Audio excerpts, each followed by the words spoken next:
You've heard the name Henry VIII, the infamous English king with 6 wives and a habit of reshaping the church to suit his desires. Maybe you picture a charismatic monarch in velvet robes larger than life striding through history with swagger and power. But that image? It's a lie. The real Henry VIII was something far darker.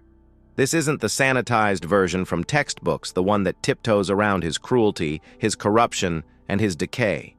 This is the true story of a king so bloated with power and flesh that his body collapsed under its own weight. A ruler so paranoid he turned his court into a living prison. A husband so monstrous that his love was often a death sentence. His reign was not just defined by politics or religion, but by fear, gluttony, and grotesque obsession. What you're about to witness is a descent not just into madness, but into the heart of a man whose legacy has been scrubbed clean for centuries. Forget what you think you know. This is the real Henry VIII, and once you see him clearly, you'll never look at history or power the same way again. You've always pictured Henry VIII as the loud, larger-than-life monarch with 6 unlucky wives and a shiny new church. But buckle up, because the man you're about to meet makes every history class anecdote feel like a bedtime story. Picture it. England in the 1540s, castles echoing with courtly whispers, and at the center of it all you see him. Henry wheeled into his own throne room by groaning servants. His robes billow, but they can't hide the truth: the king is literally rotting while he rules. By the final decade of his life, you'd swear you're looking at a walking cadaver. His waist isn't just large, it's 54 inches around wider than many of his subjects are tall. The scales strain past 400 pounds, a terrifying number, in an era when the average farmhand barely tops 150. Yet weight is only the surface horror. When you draw closer, if you dare, you smell him before you see the wounds. Both legs are wrapped in linen, but blood-stained patches reveal ulcers the size of dinner plates. They weep pus day and night, each step opening flesh that refuses to heal. Courtiers arrive, clutching perfumed kerchiefs, gagging even before the audience begins. You notice servants casting lots to decide who must dress him. Losing that draw feels like a death sentence. Doctors hover paralyzed by fear. Suggesting the king might be ill edges dangerously close to treason. And so you watch Henry deteriorate in plain sight while physicians mouth prayers instead of prescriptions.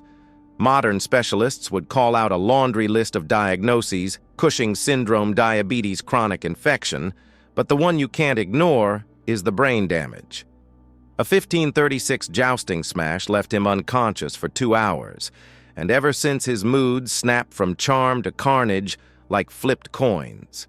You witness a ruler who once penned love ballads now scream at loyal friends, banish ministers, and sign execution warrants with the same bored flick he uses to choose which wine to drink.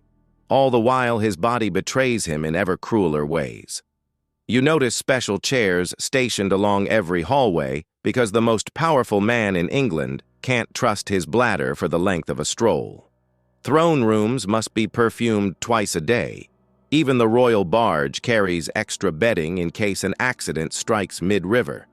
Inside private chambers, mattresses are stained, changed, burned, anything to erase the stench. No one breathes a word. Yet if you think Henry's suffering buys him sympathy, watch how he treats the women who share his bed. The legend says 2 wives laid their necks under an executioner's blade, but you stand close enough to taste the terror woven through every royal marriage.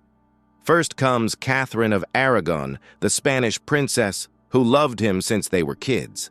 When she fails to give Henry the son he craves, you see him lock her in distant palaces, forbid visits from her daughter, and spread rumors that she's gone mad. Catherine dies alone, scribbling letters your king never reads. Then there's Anne Boleyn, bright, witty, and doomed from the start. Henry promises you he'll move heaven and earth to marry her, but the moment Anne's charm cools, you witness a play scripted for her destruction.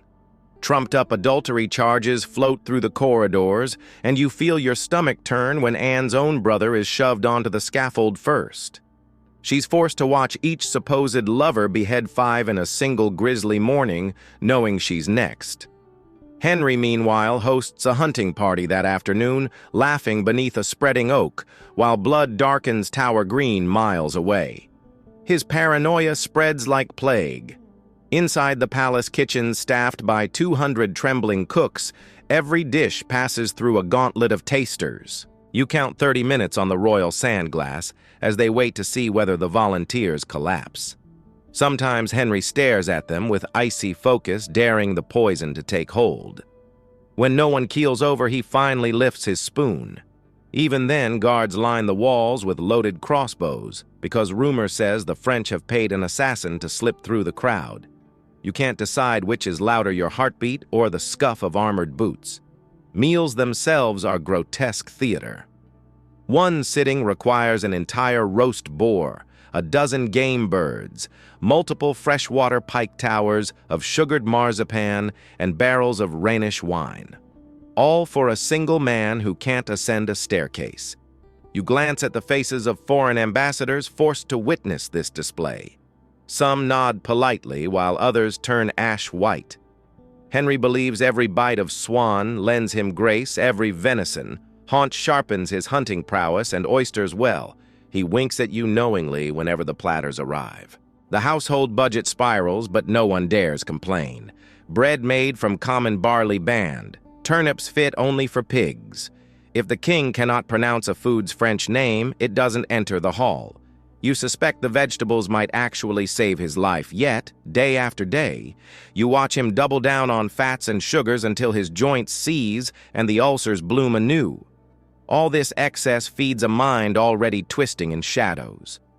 At night, you patrol passages he's ordered carved through every manor secret routes meant for escape if traitors storm the gates. Peepholes the size of coins let Henry spy on nobles mid-conversation. He claims it's precaution, but you sense delight in his eyes when he overhears whispered scandal. Spies report on spies. Letters vanish from desks. Neighbors denounce neighbors hoping to survive another week. The Tower of London bulges with prisoners whose only sin was a careless joke made within earshot of the wrong butler, and still the king's fear grows. He sleeps with daggers under his pillows and crossbows within reach, though his aching arms can hardly cock the strings.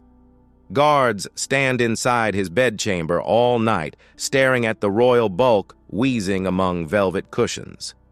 You wonder if they're more afraid of assassins or of waking Henry should he dream of betrayal. Some nights the pain grows unmanageable and moans echo down the stone corridors. Apothecaries drape the ulcers in honey and herbs, praying to mask the stink. The honey melts under feverish skin, pooling like molten gold on the rush-strewn floors. You step back gagging and think, how can a kingdom be ruled by a man who can't control his own decay? Yet the next morning, Henry drags himself onto a dais, commands a lute, and sings a love song as though nothing is amiss. Courtiers applaud, forced smiles plastered across faces powdered to hide nausea. You understand, the unspoken rule: pretend. Pretend the king isn't dying by inches. Pretend the screams of widows don't echo through the walls. Pretend England isn't balancing on the edge of one man's unraveling sanity.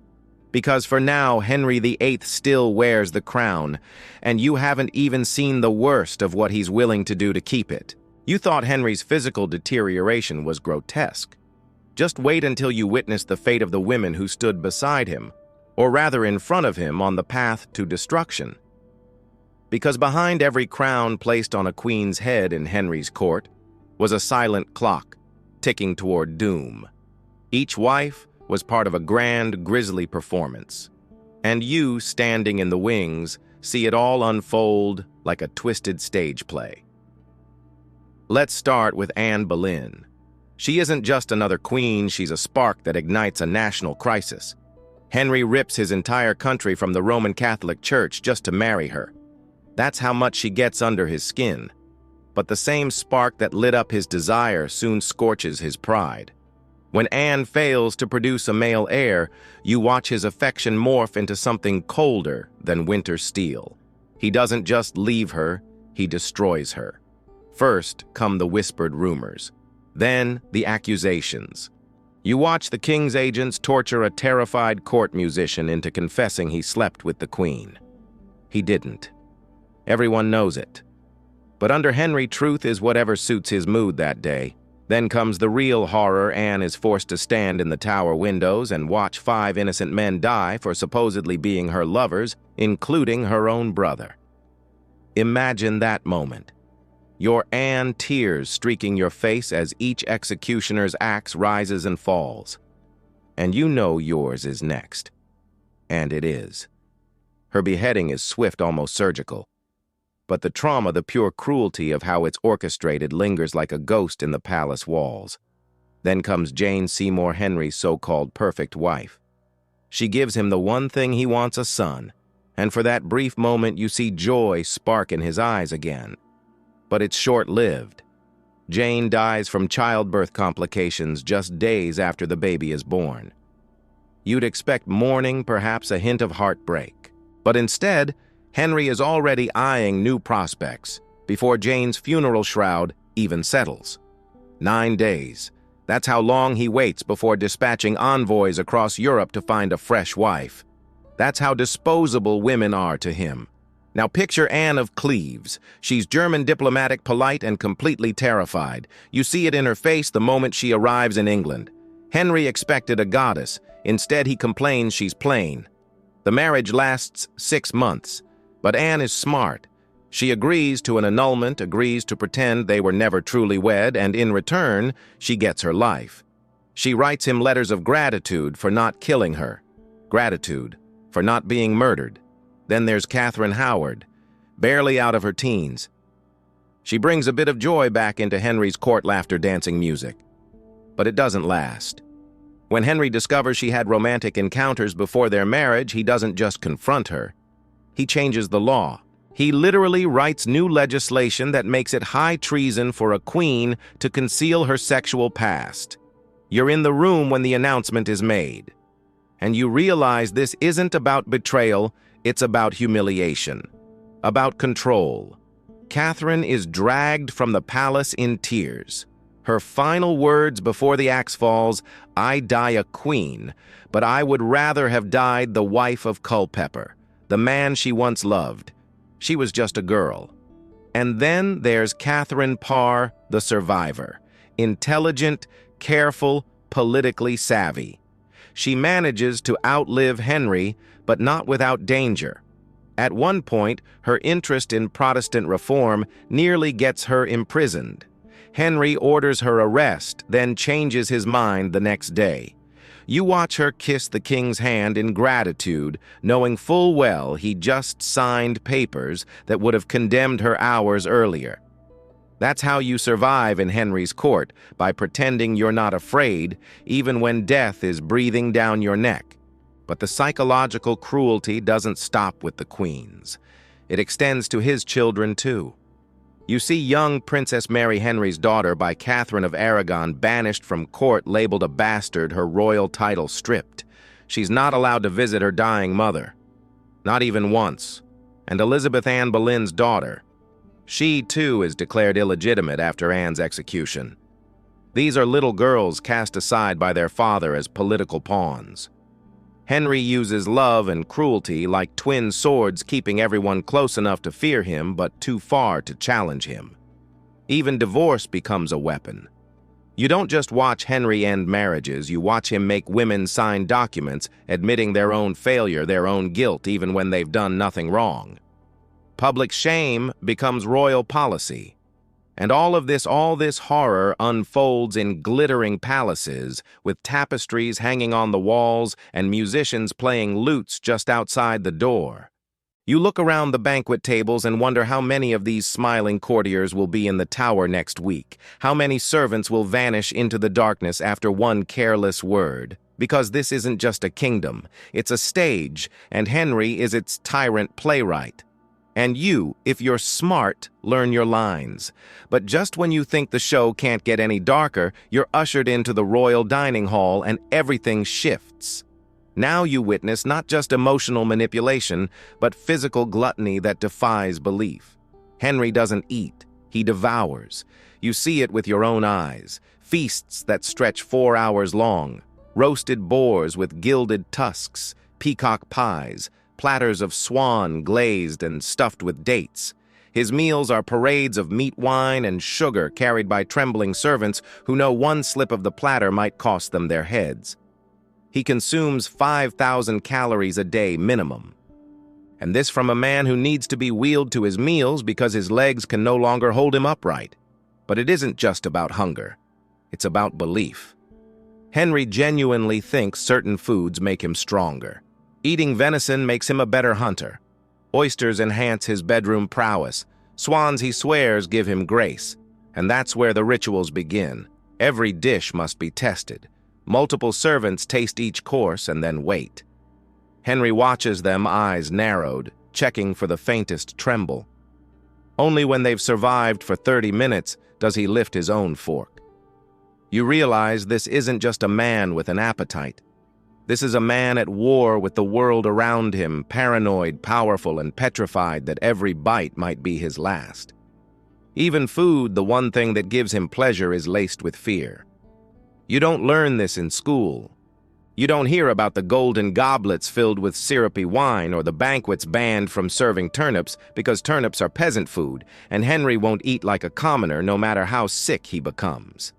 He believes his royal status protects him from the consequences of his indulgence, but you know better. You've seen the swelling, the ulcers, the breathless wheezing. You've seen the linens soaked with blood and pus. You've seen the king collapse during court ceremonies, red-faced and gasping while courtiers pretend not to notice. And you realize something chilling. Henry VIII isn't just destroying himself. He's dragging everyone else down with him. And still, the worst is yet to come. You might think the nightmare ends with Henry's final breath, that the kingdom would find peace once its monstrous king was gone. But you're wrong. Because even in death, Henry VIII managed to unleash one last act of grotesque chaos. You stand there among the crowd at Whitehall Palace watching the most powerful man in England rot from the inside out. And no one dares speak the truth.